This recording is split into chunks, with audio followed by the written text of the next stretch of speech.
وآخر هذه الأعمال الإجرامية استهدف 17 رفيقا من مقاتلي الدفاع المشروع بالأسلحة المحرمة دوليا وكيماويا، مما أدى إلى استشهادهم.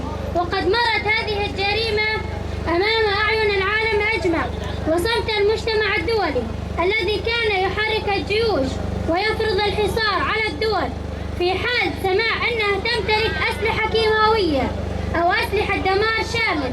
أما بشأن تركيا فكان يغمض عينيه عن جرائم الحرب والأسلحة الدمار الشامل والكيماوي التي تمتلكها وتستخدمها على شعوب العالم. فكيف لا؟ فتركيا هي ربيبة دول الاستعمار وطفلهم المدلل وعصاهم التي يستخدموها لكبح جميع الشعوب المطلعة للحرية والسلام. إننا كشبيبة وثورة وامرأة شابة نشاهد شعوب العالم أجمع من أجل التدخل للضغط على حكومتها والوقوف موقفا صارم اتجاه دول الاحتلال التي نطالبها منظمة عرض الأسلحة الكيماوية بالوقوف على هذه الجرائم والمحاسبة